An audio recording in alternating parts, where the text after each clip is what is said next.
Hello, and thank you for joining us at this month's Climate Crisis Advisory Group public meeting. Now, we've just got 3 days left until COP26 kicks off in Glasgow, and there's never been a more urgent opportunity to influence and deliver a safer future for our world. For the first time since the landmark Paris Agreement measures took effect, climate campaigners, world leaders, NGOs, and representatives of civil society will be gathering in significant numbers to generate important conversation and commitments at the UN summit. This year, the core objective is to find a pathway to net zero emissions. And with the strong leadership the summit offers, real and tangible opportunities to tackle a number of climate issues. But will the formal negotiations taking place go far enough to ensure a hospitable planet for future generations? Well, it's clear what's at stake, but how else can we take advantage of the broader moment of COP26? How should world leaders be making the most of the opportunity that it brings?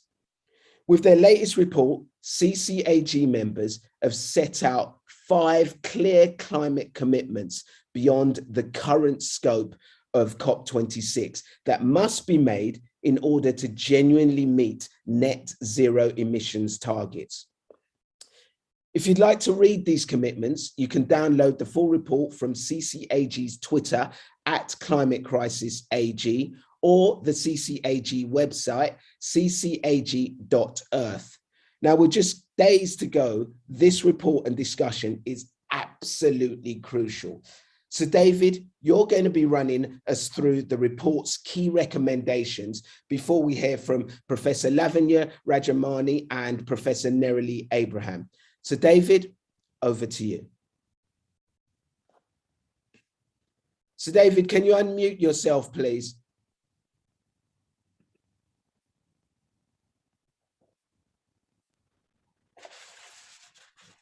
Before we go into detail about the 5 climate commitments that we as CCAG believe are needed to give humanity a manageable future, it's important to note the context surrounding COP26.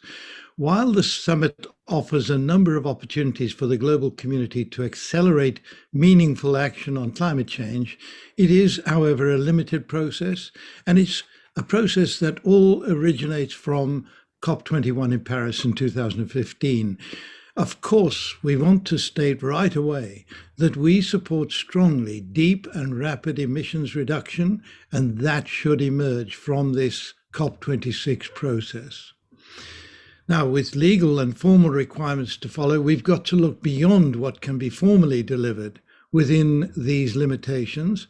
And so I'm going to focus on the moment of the COP meetings, which have huge potential to deliver important climate commitments beyond the COP agenda.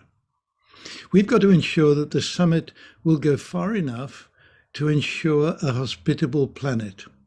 That's why we have set out these 5 clear commitments. These include, and if I could have a slide, I don't know, it would help perhaps, agreeing to end the use of coal, oil, and gas in an orderly, efficient, rapid and fair manner. Secondly, agreeing to put a price on carbon emissions across markets, economies and geographies, together with government obligations and regulations to stimulate the speed of transition. Thirdly, globally taxing aviation and shipping fuels in line with other fossil fuels. Fourthly, agreeing amongst developed countries to fund greenhouse gas removal at scale to bring carbon dioxide equivalent greenhouse gases down from over 500 parts per million today, counting as we should do methane, to around 350 parts per million or less by the end of the century, therefore going beyond, let me stress this, the net zero objective. And then fifthly, conducting and obtaining an agreement from developed economies to fund the development and rollout of methods to repair the Arctic Circle so that the Arctic Sea is once again covered with ice during the polar summer. This buys time while emissions reduction and greenhouse gas removal are all operated at scale. It's only by going beyond the formal negotiations and taking full advantage of the COP26 moment that we can meet net zero emissions targets and then go beyond that, making the necessary changes to guarantee a safe and hospitable world. Enough from me.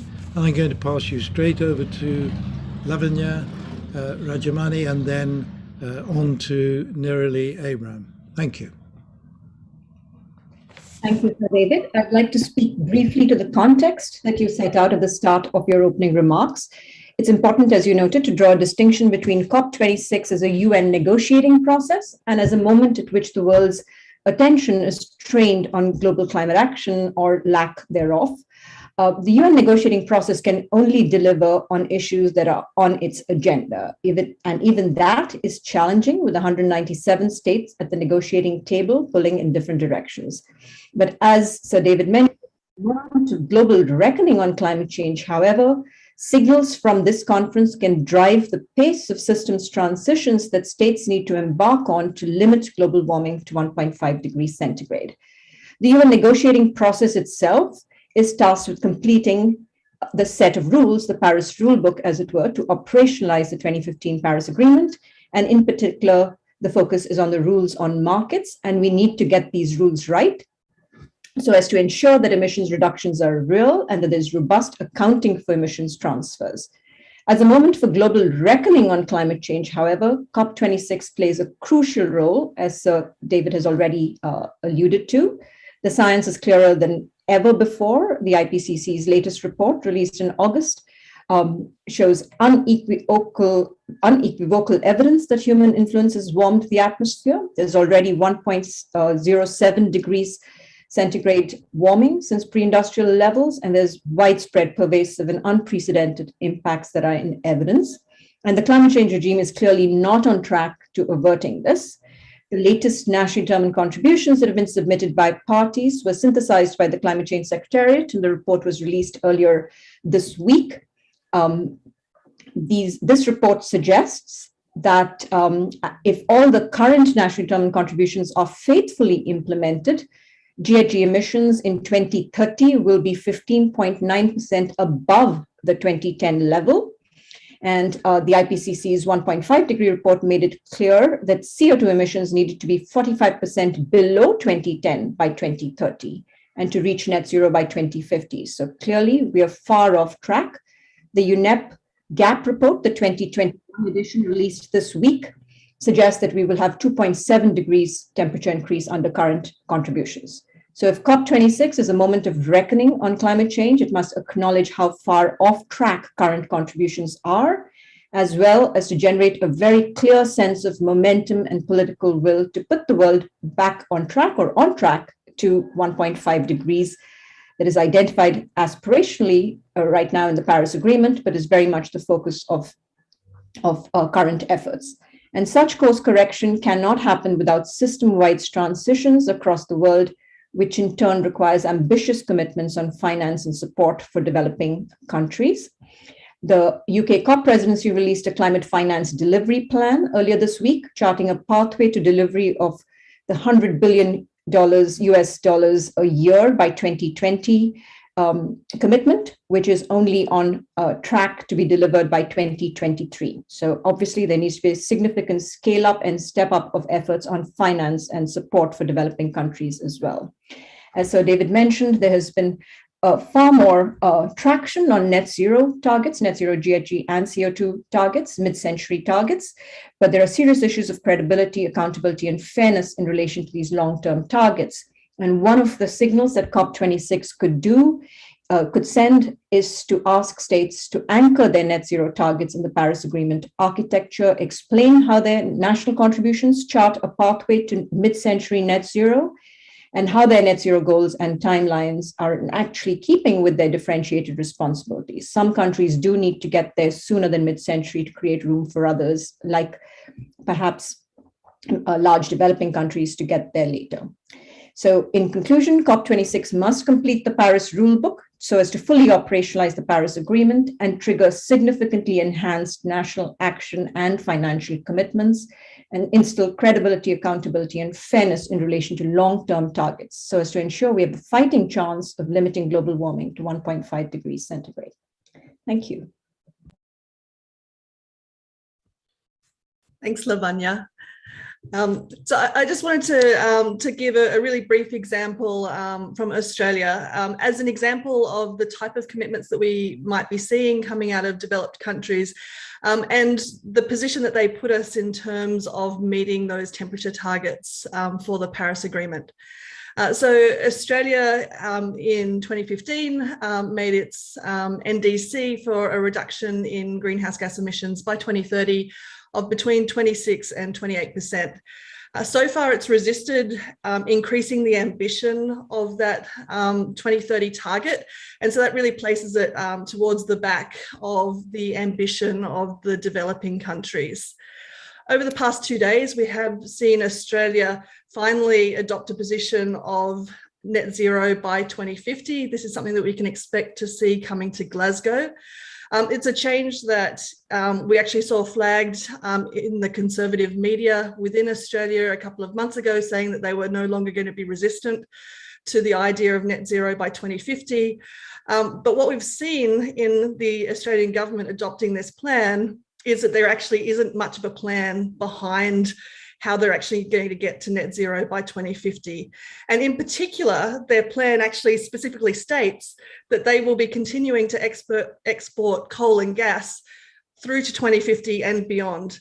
So much of their plan does not actually rely on emission reductions. And that's the first thing that we actually really need to see for meaningful action in addressing climate change. So we need to see those emission reductions, and by reduction we mean by that almost complete elimination, not just a small reduction and then we can do the rest by technology.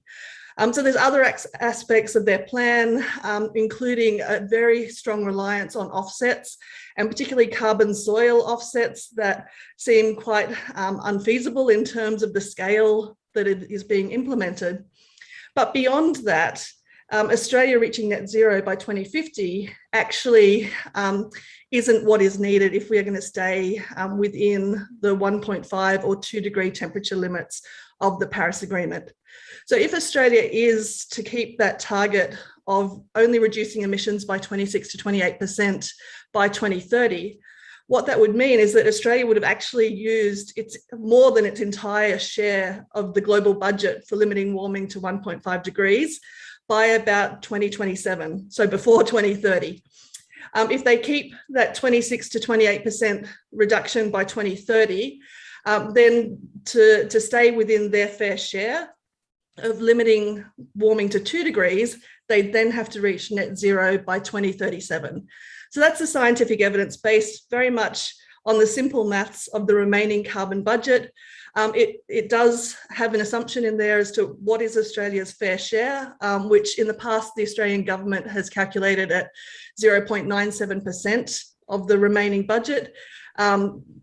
That can be argued as to whether that's actually reasonable when Australia has 0.33% of the global population and is already a developed country.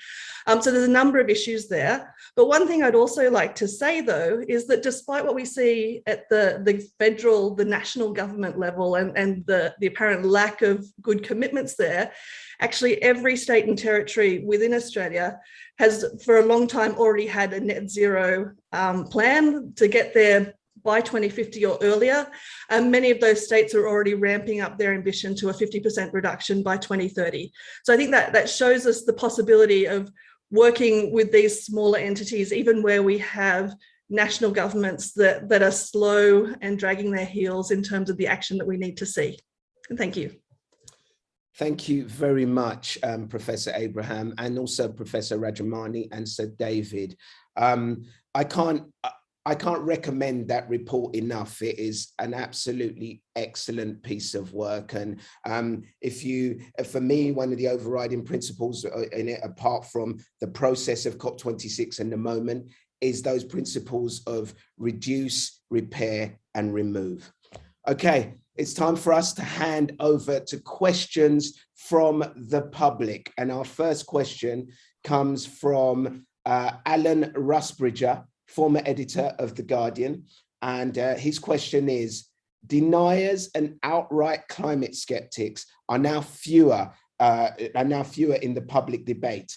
But after the eye-watering cost of COVID, the argument has switched to cost. We simply can't afford it. How do we switch the argument to the cost of not acting? I'm going to throw this over, first of all, to Professor Lorraine Whitmarsh, and then I think Professor Mark Maslin can take it afterwards as well. Yes, thanks very much for that question. I mean, I agree. I think the days are gone when we hear so much from people denying that we're having an influence on climate, and now it's really about is this a significant issue in the grand scheme of things? And if it is, what should we do and how should we pay for it? And we've seen some high profile debates about that. For me, I think it is about spelling out that while there are costs to acting, there are also costs to not taking action. And I think crucially as well, it's also about spelling out that there aren't only benefits to taking action to mitigate and adapt to climate change, but also many of those actions have wider benefits. So they improve health. They save, in the UK, the NHS many billions of pounds if we improve our air quality in cities, for example, get people out of cars. Those are tangible and quantifiable financial benefits, as well as benefits that will improve people's quality of life. So I think it's about spelling out those very tangible benefits, and many of which are economic. And I think, Mark also has some impressive numbers that he can state. Thank you, Lorraine. Thank you. Yes, I was going to say, I think we have to really push back against this, because it is clear that many organizations and lobby groups are now arguing that it's going to cost us too much to go to net zero. So we start off with the costs. Hard-nosed economics says that if we don't deal with climate change and we don't go to net zero as quick as possible, it's going to cost us by 2050, 20% of global GDP to deal with the impact. If we deal with it now, it could cost us perhaps up to 1%. That's just the direct costs. And then, as Lorraine said, there's all these savings. So the really interesting thing is, of course, if we stopped subsidizing fossil fuels, according to the International Energy Authority, that will save us at least $2 trillion a year. That's the same as the GDP of the United Kingdom. And then there's all these other benefits. As Lorraine said, 8 million people die due to air pollution in the world every year. We removed coal-fired power stations and basically petrol engines and diesel engines in cities. We could save a lot of those lives. And that saves a huge amount of money on healthcare costs. And therefore, actually, according to the Down Draw project, if we did net zero properly and with really good thought out policies, we could save $46 trillion. That's half the GDP of the world. Incredible stats. Thank you so much, Lorraine and Mark. I mean, trillions of dollars a year saved and millions of lives saved as well. It's a no-brainer. So David, I feel like, I think you want to get in on this as well. Yes, I also want to just mention that there are real opportunities for wealth creation from the transition. Every post-fossil fuel technology that is introduced into societies is a wealth creation opportunity. And this is recognized around the world. Here in Britain, as we've stopped using coal, we've gone heavily onto offshore wind. And it turns out that offshore wind is at least as cheap as a new coal-fired power station being put up. And so what I want to say is the whole world benefits from what Germany, Britain, and other European nations have already been through. We've been really funding these programs through feed-in tariffs and their equivalent over the last 25 years.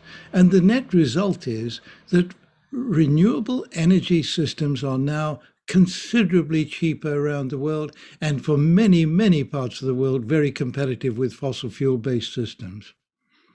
Thank you so much to David for that. Such vital information, which I think is so important that we share. But as I said, we've got plenty of questions today, so I'm going to move on quite quickly. Our next question is from Rose Kobusinge, environmental change graduate at Oxford University. Now, Rose, I know you've got several questions, but can we take your first question? And if we have more time at the end, then we'll take your other questions. Rose, take it away. Yeah, thank you so much. And it's a pleasure to listen to these great stats and reading through the report, which I find really amazing. But I only find something that is missing on the side that I really care about. I feel like the human aspect is missing a lot in the report there. And that is why one of my questions is like, LDCs have witnessed developed countries grow by relying on fossil fuels. And the emissions are still rising in the developed countries. And now LDCs do not have enough resources or capacities to actually radically transition to renewable energy. And now I'm wondering, how do you think a fair and just transition from fossil fuel could look like, or how is that possible? Thank you so much. Oh, sorry, have you got more, Rose? Sorry. Yeah, I can ask one more question. And so the other one is on the youth, and I would like to know what strategies have been put in place to ensure that there's transformative inclusion rather than tokenistic inclusion of young people, especially from marginalized and indigenous communities, in decision-making, in science and other influential positions. Rose, we'll just deal with the first question, and then hopefully if we have some more time at the end, we'll deal with your second question. And when you say LDC, I see you mean least developed countries? Yes, yes. Correct. So we've got Dr. Aranaba Ghosh. Would you like to take this one? Thank you, Rose, for your question. And I'll try to get to it in part of my role is as a member of the UN Committee for Development Policy, whose mandate is to look at the development prospects and progress of the least developed countries. And the way I would frame this is that if you look at the pandemic, which was a once in a century event, we've ended up in a situation where more than 100 million people have gone back into poverty. So all the progress that you make over decades suddenly gets unraveled when a super shock hits you. The climate crisis is a bigger super shock because it's not a once in a 100-year event. It's going to happen, and it's going to happen more frequently and with greater intensity. And therefore, increasing the resilience of lives and livelihoods and the overall macroeconomic conditions of the least developed countries has to be at the heart of whatever we get out of Glasgow and beyond. Because unless the climate negotiations deliver a deal for real sustainable development, we are actually making sure that not the culprits, but the victims of climate change are bearing the costs. Now, how do you do that? Number one, we will have to create a resilience cushion, an insurance cushion for these vulnerable countries that are impacted by these super shocks. A portion of the IMF special drawing rights can be allocated towards creating an insurance cushion that is completely missing right now. Number two, we need to, as you mentioned, the youth, we need to focus on rapid skilling of the youth in the least developed countries to look at the potential for distributed energy rather than large-scale infrastructure, which allows peri-urban areas and rural areas to tap into literally tens of billions of dollars of market size in using distributed energy for driving livelihoods.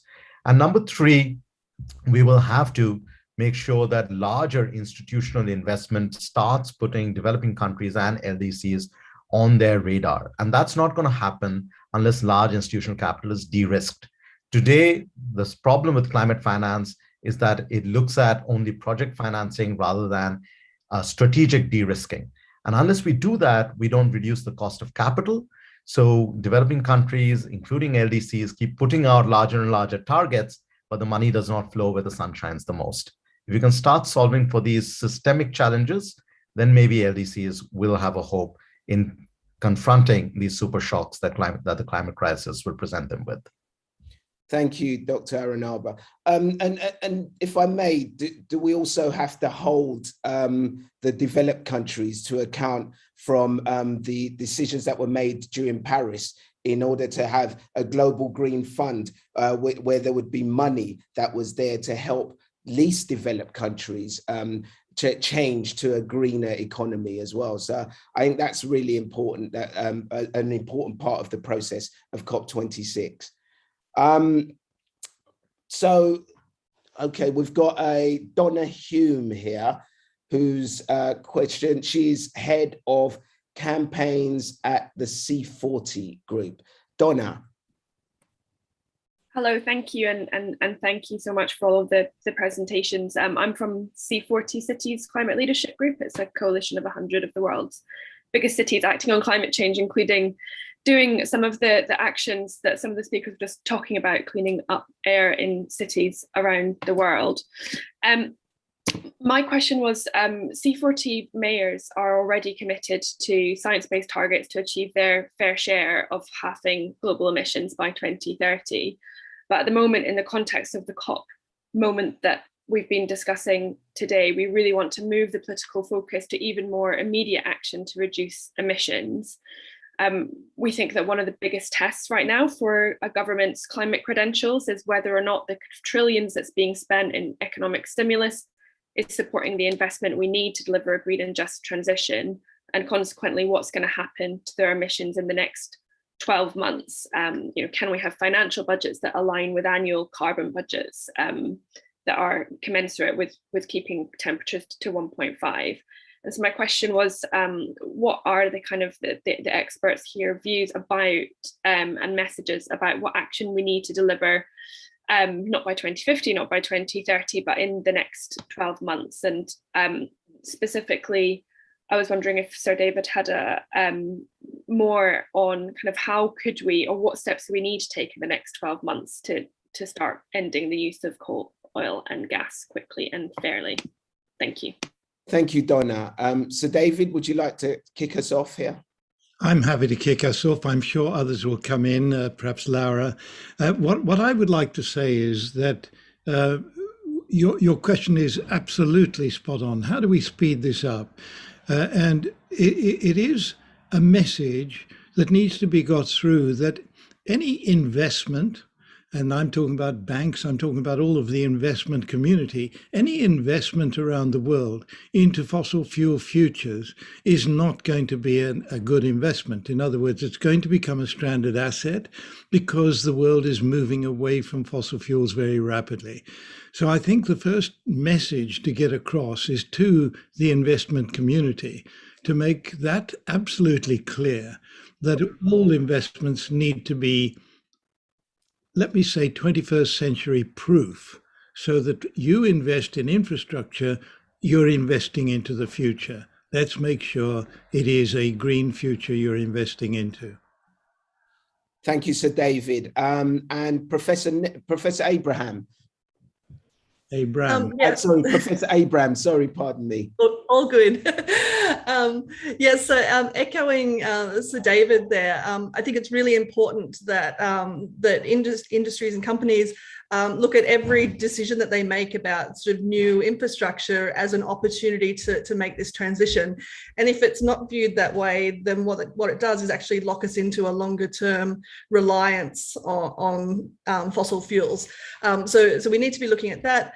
Much of the technology that we need for this transition already exists and is already affordable. And so it's also making those decisions to move as quickly as we can with those technologies because we have a finite budget. And so the sooner that we can do things in any single year, that buys us more space for the changes down the track that are going to be harder. And there are going to be new technologies that we need to develop, and we're going to need time to develop them so that they're scalable. And so the sooner that we can put in place the things that already exist and already work, the more space we'll buy ourselves for doing that.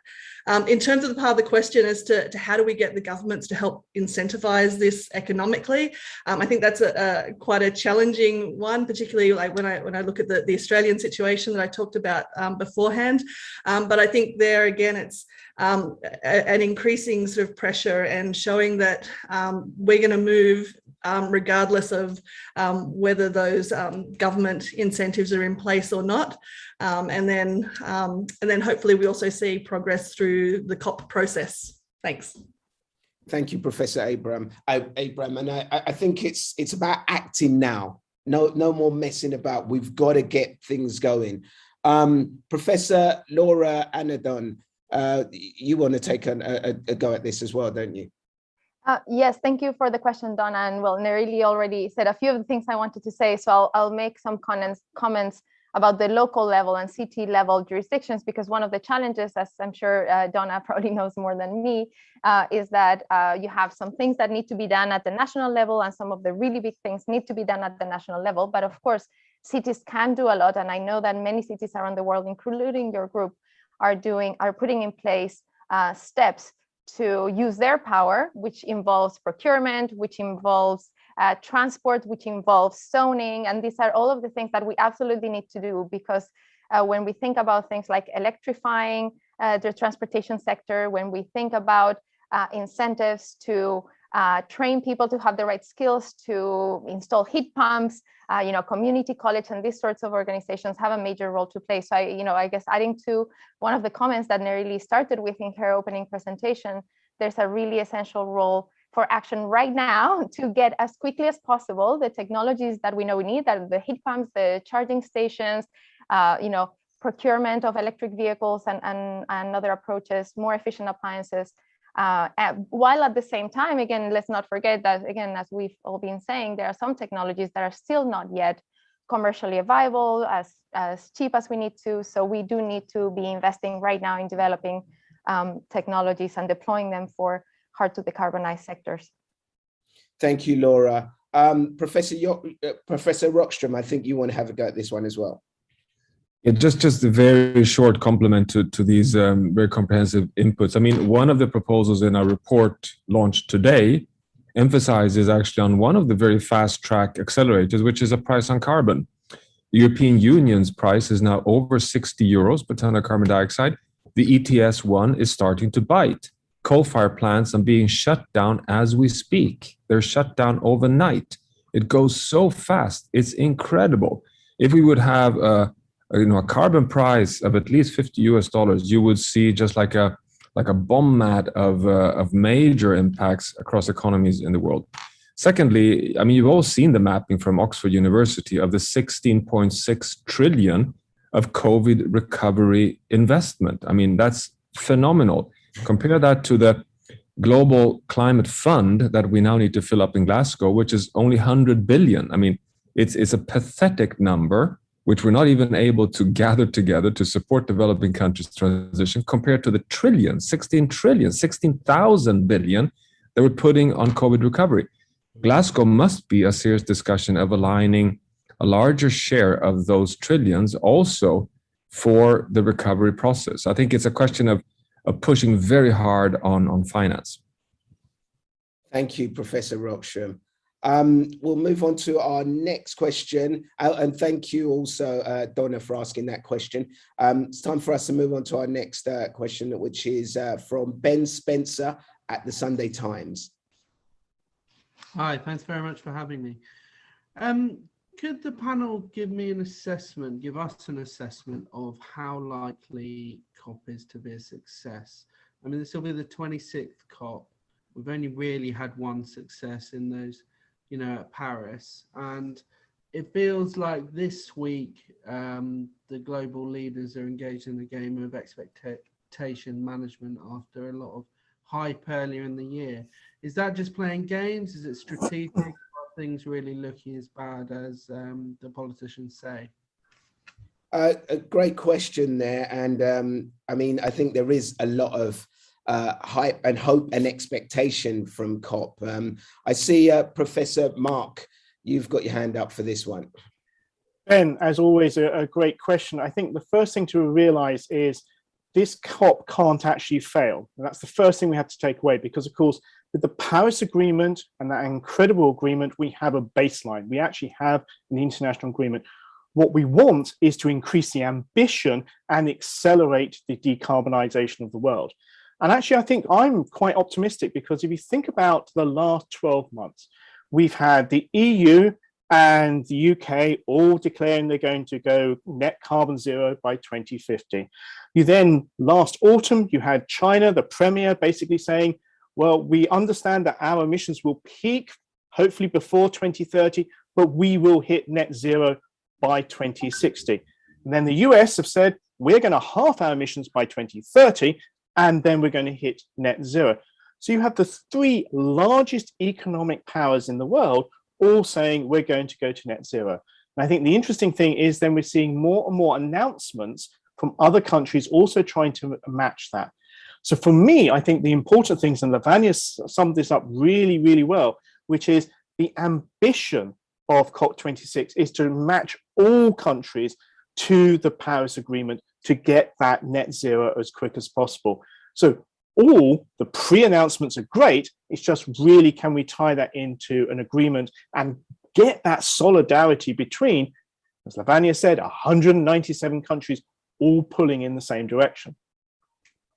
Thank you, Mark. Yeah, it's highlighting the fact that this COP can't fail is just so important. Professor Rajamani, would you like to say something on this? Thank you, Ade, and thank you for that great question, Ben. And just to add to what Mark has already said, I think it's a question really of how you define success. And if you define success as resolving the global climate change problem next week, no, we're not going to be doing that. So it's really a question of taking steps towards resolving the problem and sending the right signals from the COP. And as Mark is, I'm also very hopeful that we will do that. And one of the ways that we can do that and we can achieve that is to anchor some of the sort of larger commitments and targets and announcements that states have made for longer term sort of net zero mid-century goals into the COP process. So there's greater transparency around these so that we can actually generate greater credibility and accountability and fairness around these, which will then set us on a path to 1.5 degrees, but also set us on a path to actually feeling some sense of ownership of what we're doing, all 197 countries, because the COP, ultimately, the UN negotiating process is the only process that actually has all states at the table. So I think we need to give it that respect and command, and because it commands tremendous legitimacy. And that's what we can expect from it. But as I said, we can't expect it to resolve the climate crisis in the next 2 weeks. Thank you. Thank you, Lavanya. And Sir David. Yes, I just wanted to come in and say, Ben, don't forget the moment of the COP and the things that aren't going to be officially decided at the COP meeting. And I give you a few examples of what has happened in the past. I've already mentioned feed-in tariffs beginning in Germany, spreading across Europe and into California, which has produced this amazing fact that the cost of renewables is now very competitive around the world for putting electricity onto the grid. That was never part of a COP agreement process. That's part of the COP moment, delivering a process that has caused an enormous transition. More than 50% of new electricity supply across the whole world is now from renewables. That's what emerged from that process. So I just want to emphasize, let me give you another example. Mission Innovation is a program initiated outside the COP at Paris, on the first day of Paris, when the heads of governments of 22 countries agreed to combine together and create a fund of funds to spend $30 billion per annum of public money on research and development into all of the post-fossil fuel technologies needed. It has now been agreed that that fund will be increased to $40 to $45 billion a year by 2025. Now, this is all outside the COP process. But I think, Ben, what I would like to have from the media is much more of a focus on these things, because they can emerge much more quickly. The COP process needs 197 nations to agree. That's extraordinarily difficult. And so these moments that we're talking about now can really be a key to future development away from these problems. Absolutely fascinating, Sir David. I mean, I totally agree. I think the moment is almost as important, if not more important, than the process. Thank you for that question, Ben. Our next question is from Scott Macaulay, founder of Anthropocene Architecture and the Reba Rising Star. Scott, are you here? Yeah, absolute pleasure, and thank you very much for having me. I'll just set the kind of context of the built environment, because that was also something that I would have loved to seen a little bit more of in that report. So I'll set a really hyper brief context and just ask my question, which is sort of two in one.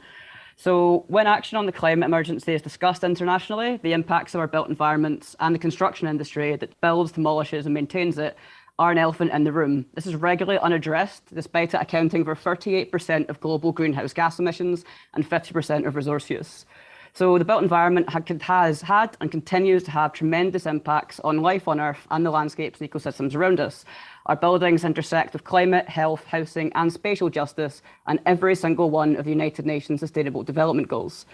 80% of the buildings we're using in 2050 are already standing up today. So decarbonising these buildings and future-proofing them can be looked at in two ways. So this is either our greatest impending inconvenience or the biggest opportunity that we have to put tested methodologies and technologies, so technologies we already have today and that we know work, to use, and in the process transform lives, lift people out of fuel poverty, raise standards of living, bolster public health strategies around the world, because 40% of the money we spend on healthcare is because of our built environments, and to create hundreds of thousands, if not millions, of well-paid green jobs as part of a global just transition.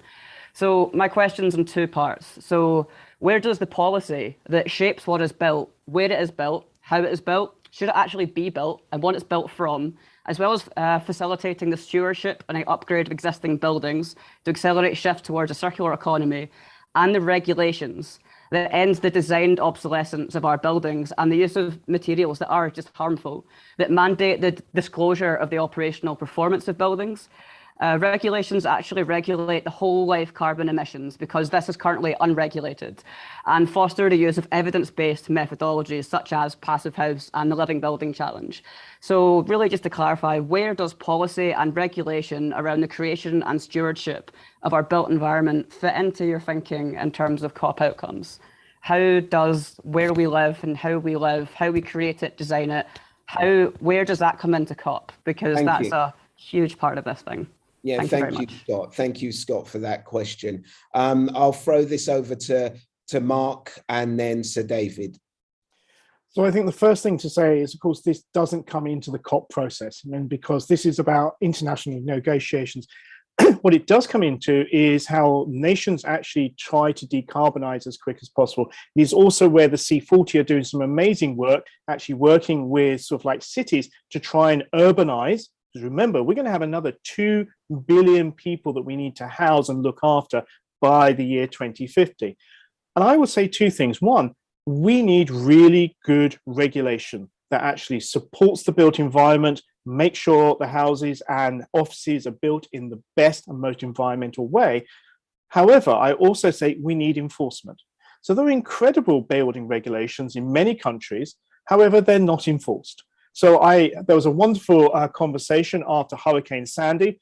The New York mayor brought in a certain group and said, look, your houses are fantastic. The roof stayed on. What did you do? And they turned around and said, we built to code, because they actually followed the law, whereas everybody else didn't.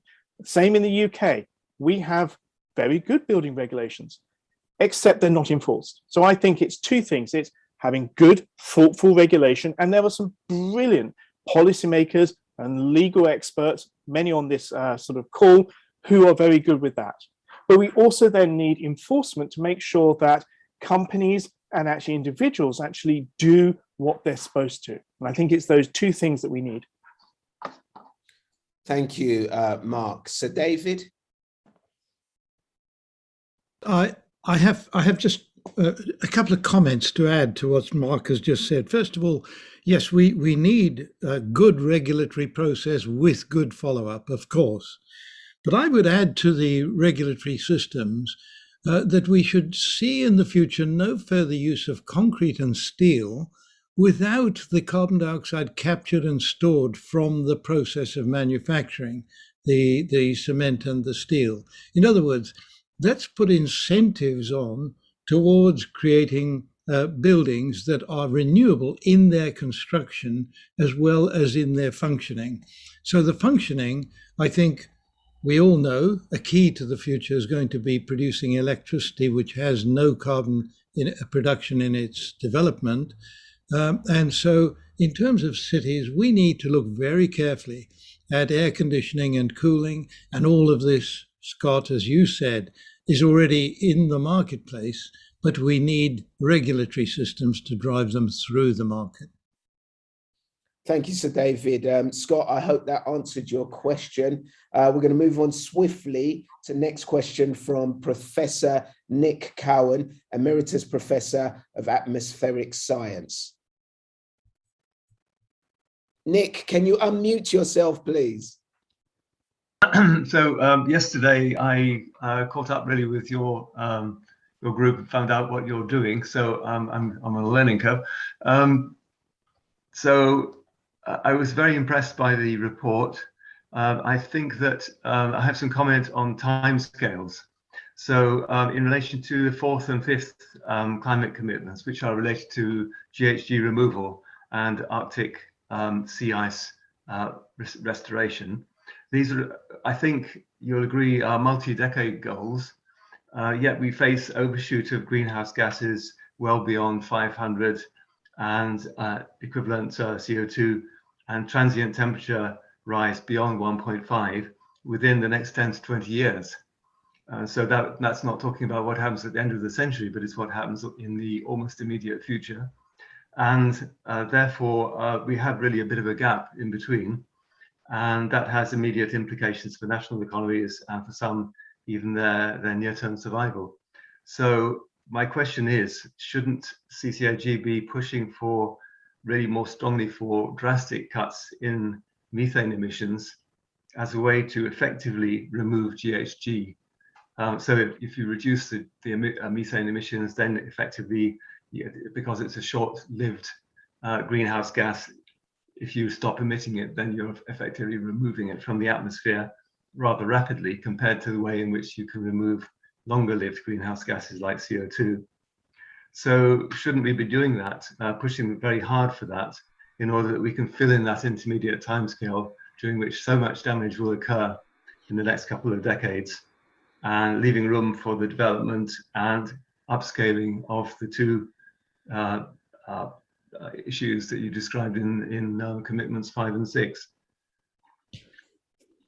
Thank you, Professor Nick. I'll go to Sir David on this one first, please. Yes, I just want to say, Nick, that you're absolutely right. The greenhouse gas levels are far too high, which is why we have this mantra of 3 Rs. Yes, reduce greenhouse gas emissions as rapidly as possible. We have to remove excess greenhouse gases already in the atmosphere, and then we have to also see that we keep the Arctic Circle covered with ice. But your point about removal of methane is an under-discussed item. And here at Cambridge, we are looking very closely at methane removal procedures. For example, where does the methane come from? It's not just oil, gas and coal recovery. It's also, for example, disused coal mines. And of course, in Britain, we have a vast number of now disused coal mines since we stopped using coal. And those coal mines all emit methane, and we're looking at technologies that we can use to capture the methane directly from the coal mines. There's a more difficult situation. As oil, gas and coal recovery go down, we would expect emissions of methane to diminish as well. But there are losses of methane from other sources. We know that up in the Arctic Circle region, the amount of methane in the permafrost is so big that provides an enormous threat to humanity as the Arctic Circle continues to unfreeze. And then we have methane from food production. And this is very much driven by the increased livestock being currently held on farms, because of the increased demand from the rapidly growing middle class around the world demanding to eat more meat. But there's another side to the farming, which is methane production from rice. So we have a major problem to bring methane levels down to zero. And I would say the most difficult areas are both the farming and what is happening in the Arctic Circle region.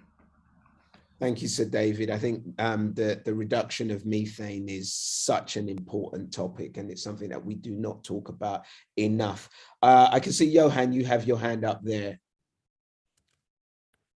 Yes, so I totally agree with Sir David's response here. It's really important to have a multifaceted approach on methane. We tend to kind of tilt over in accusing red meat ruminants as the only cause of methane emissions. They are a significant portion, 1/3 roughly.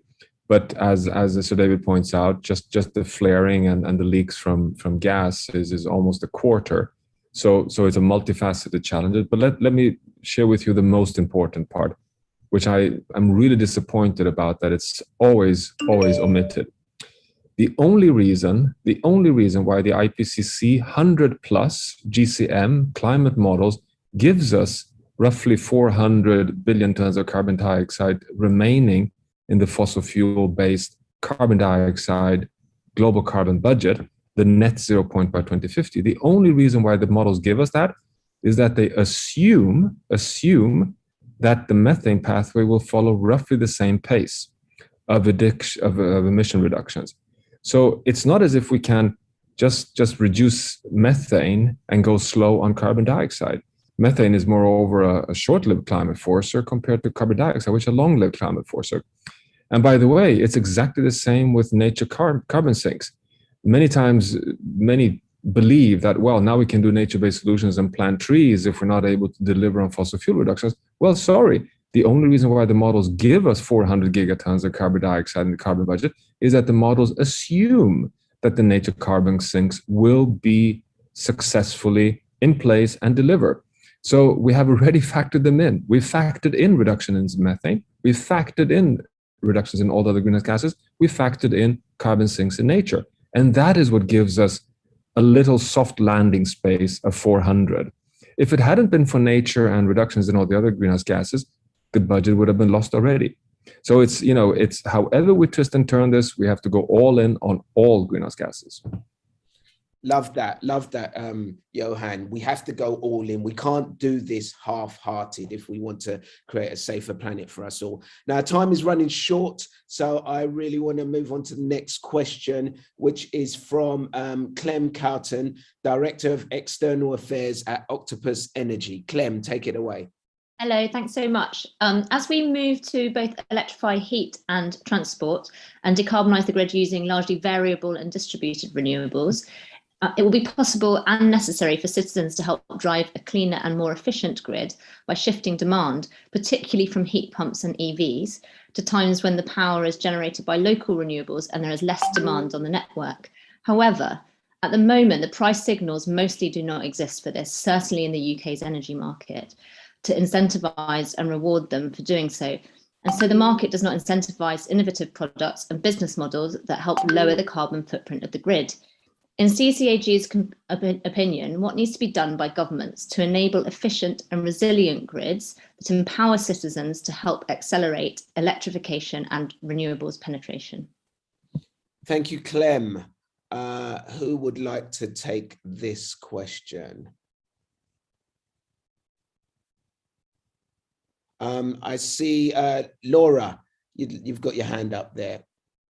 Yes, thank you, Clem. This is a really important question, and it's of course a very difficult question because different countries, different jurisdictions have different electricity market rules. But I think a principle that that electricity regulators and policymakers trying to steer this transition to increase the electrification of transport and residential heating, residential energy consumption, and you mentioned, is to introduce new mechanisms, new price signals, new business models.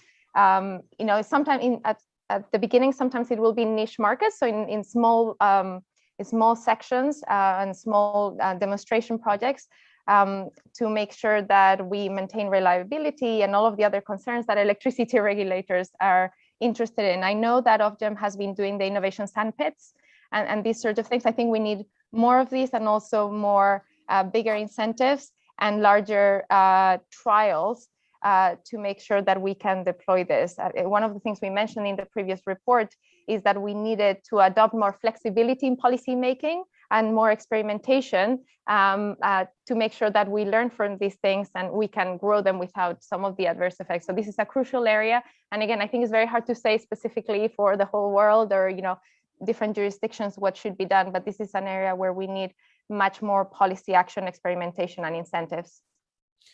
Thank you, Laura. I see Professor Qiyi has got his hand up as well.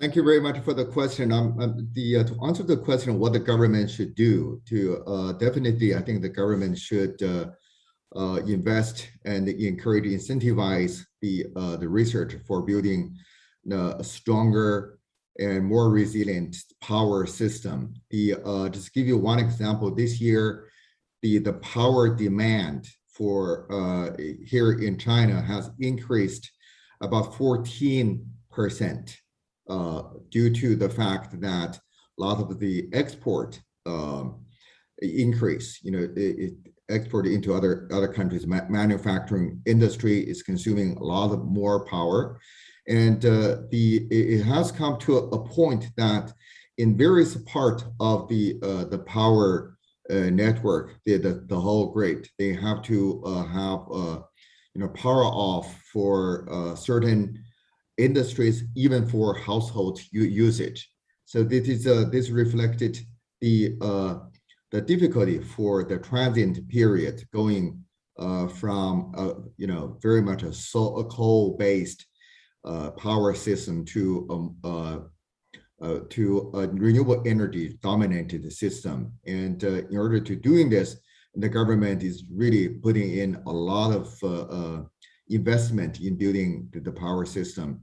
At the same time, the development of the so-called new power system, with this more intelligent, smart power grid and internet-based, and this kind of thing is really, really. Oh, I think we've lost you there, Professor Key. Okay, we'll work on getting Professor Key back. But Clem, I hope that some of that has gone some way to answering your question, and thank you very much for asking the question. We've not got that much time, so I'm going to quickly move on to Alessandro Meguins, and he's from Fevura.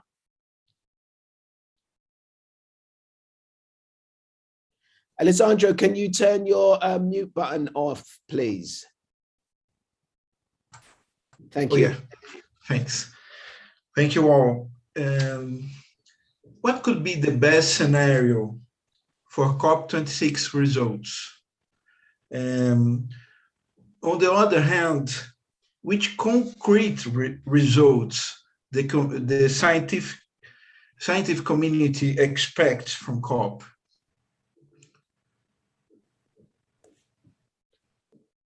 Who would like to take this one on? So I think Lavanya, I see you have your hand up.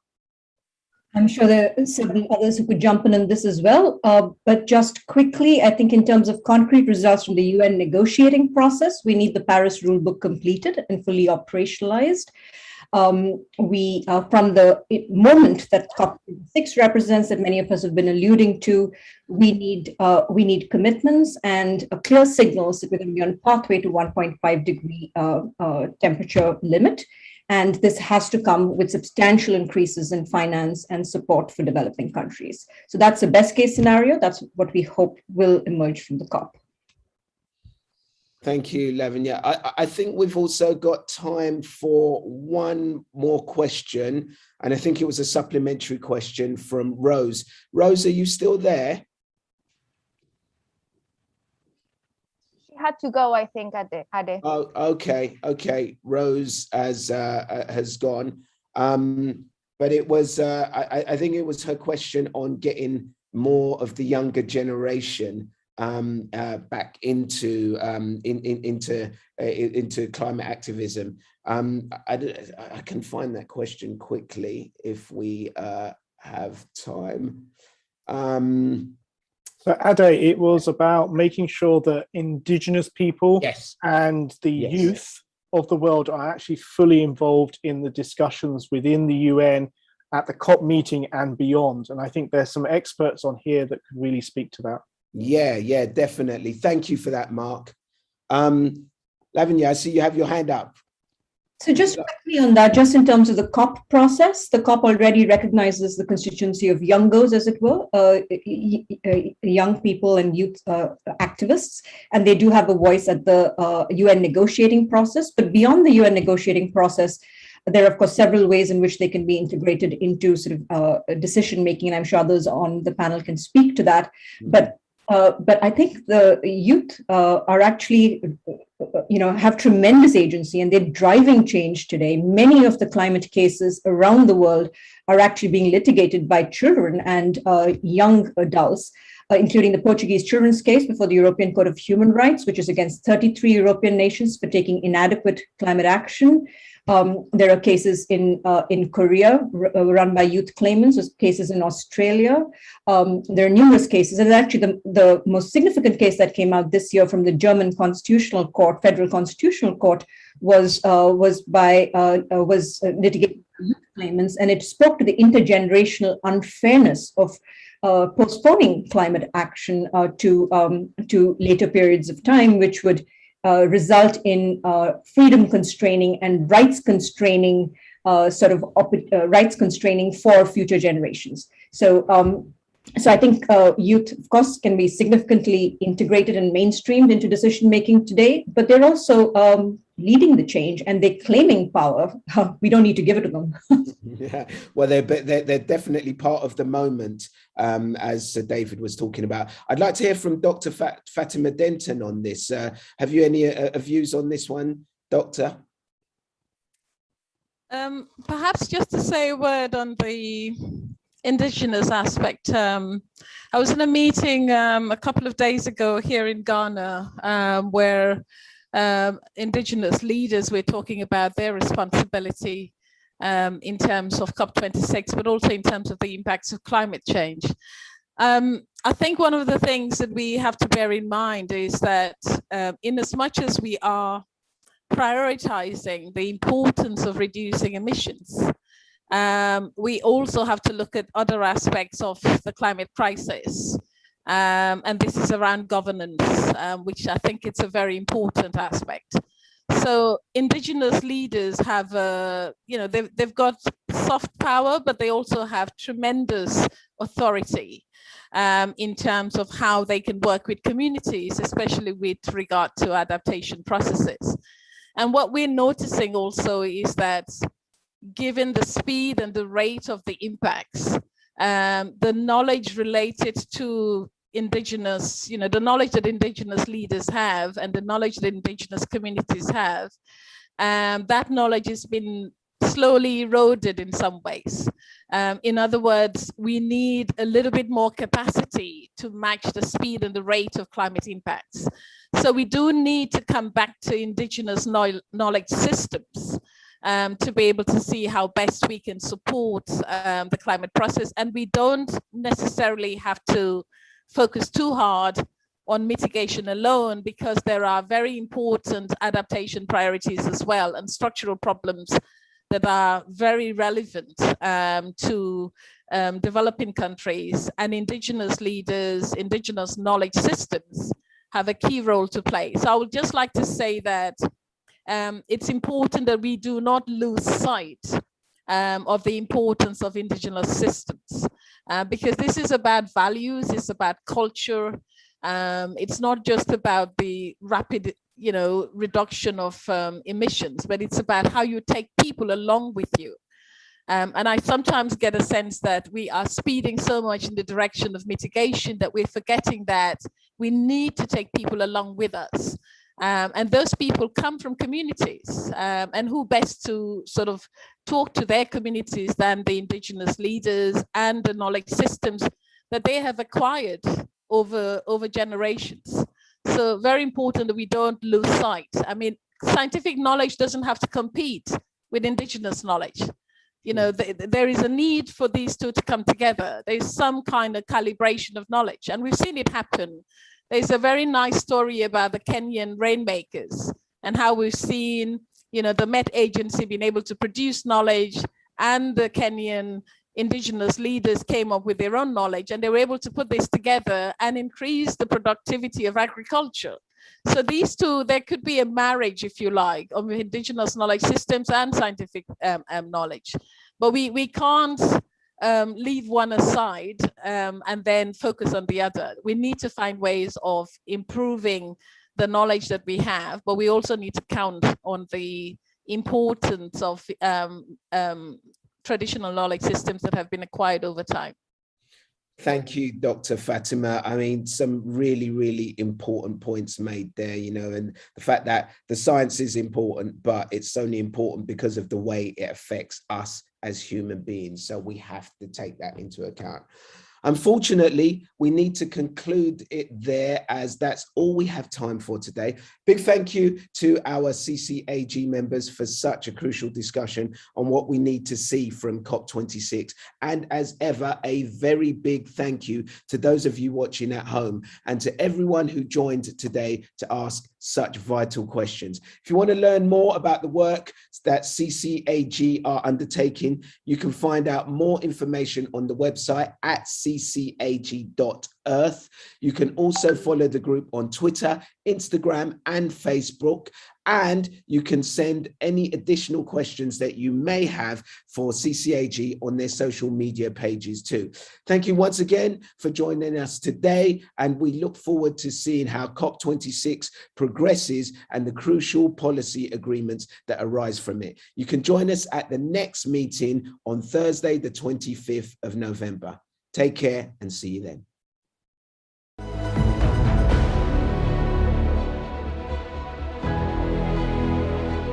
The situation with climate change is clear.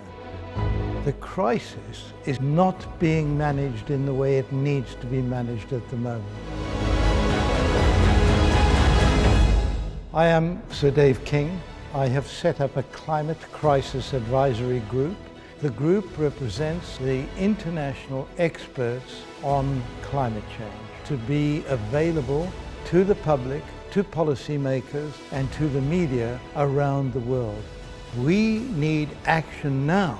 What we as humanity do over the next 5 years will, in my view, determine the future of civilization.